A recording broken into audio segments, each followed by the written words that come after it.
informação, é muito bom participar, é muito importante, sobretudo no nosso país, onde tantas vezes tantas medidas e leis se tomam sem a participação das pessoas, e portanto é cada vez mais importante para a sociedade, a ciência, no fundo a ciência para a sociedade, e para isso é necessário a boa comunicação da ciência, é necessário debater os problemas, é necessário ouvir a opinião das pessoas, e isso é o que nós estamos aqui a fazer, não é?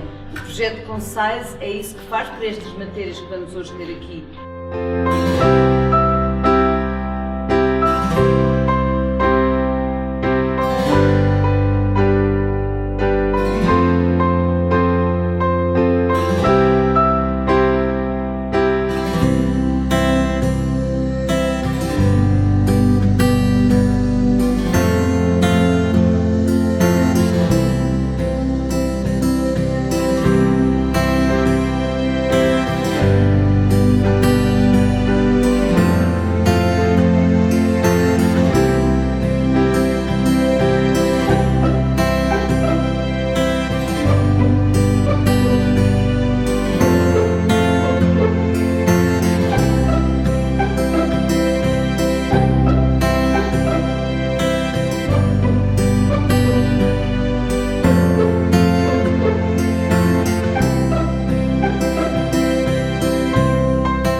Ao longo da minha já longa vida, não é?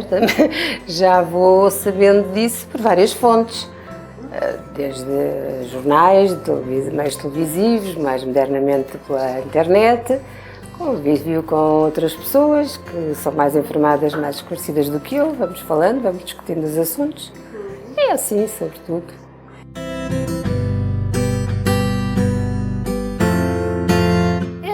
Eu acho que a maneira mais fácil para a minha faixa etária é realmente através dos meios televisivos, ou pronto, eu vou à internet também e consulto com frequência e gosto de andar lá a espreitar, portanto acho que é os meios de comunicação social, acho que devia ser abrangente porque não chega a toda a comunidade. Por exemplo, onde eu estou inserida, na comunidade onde eu vivo, são pessoas de uma maneira geral com um baixo nível académico, que o meu também não é elevado, mas mesmo assim acho que são menos informados, muitos deles, do que eu.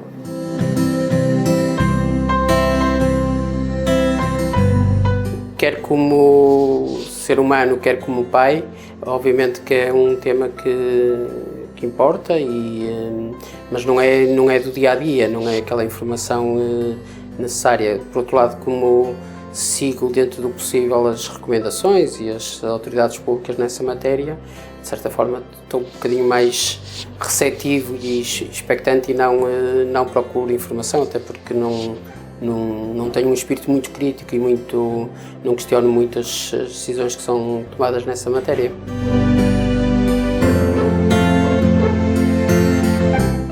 Penso que é suficiente nesta perspectiva que acabei de referir.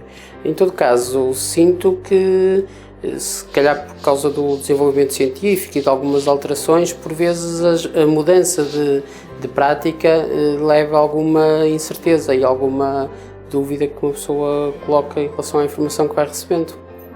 Por isso é que de vez em quando há algum alarme social, quando é nesta época por causa da vacina da gripe ou quando há um surto epidémico qualquer.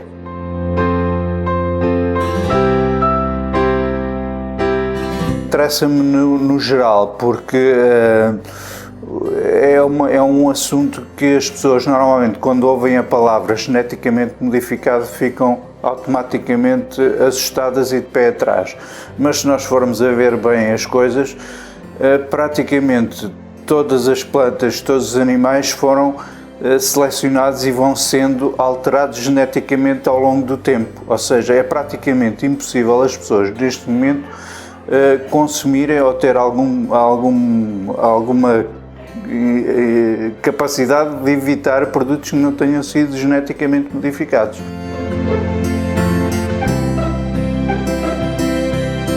Há informação, mas a pessoa não tem conhecimentos profundos sobre essa informação. Ou seja, o que a pessoa sabe é o básico.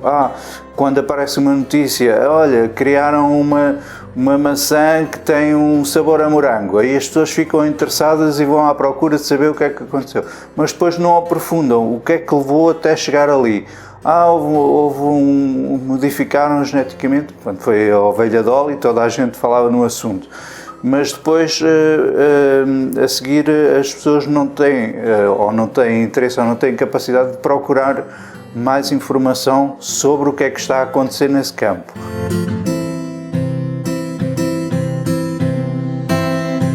Já existem todas as plataformas, se calhar não existe a motivação para as pessoas as procurarem, porque o assunto não traz nada de novo, toda a gente já sabe o que é que são as medicinas alternativas, nem o que é que isso me vai acrescentar, não é? Mas eu acho que talvez motivar as pessoas a procurarem mais informação fidedigna sobre esses temas, pode fazê-las perceber, ok, então tinha alguns preconceitos em relação a estes temas, mas tudo parte da motivação da pessoa. Eu acho que temos de procurar entender como fazê-las ir procurar essa informação.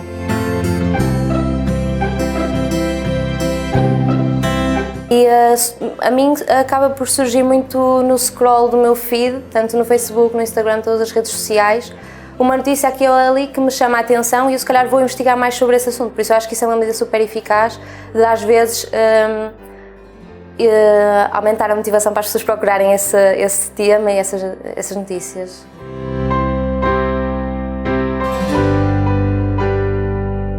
O maior desafio é de facto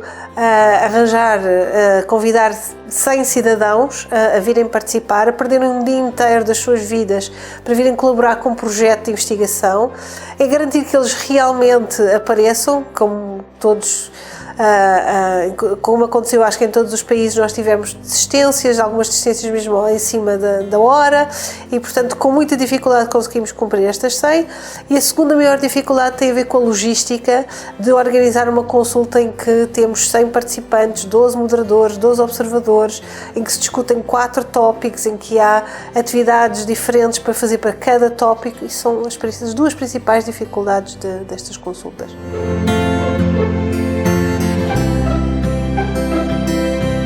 Na minha opinião, é muito benéfico organizar exercícios destes, porque a maior parte da comunicação que se faz sobre temas de ciência é unidirecional, ou seja, vai dos cientistas para o público, e há poucas oportunidades para ouvirmos o que o público nos tem a dizer sobre questões científicas. E por uma questão democrática, por uma questão da própria melhoria da produção do conhecimento, eu acho muito importante consultar a opinião dos cidadãos.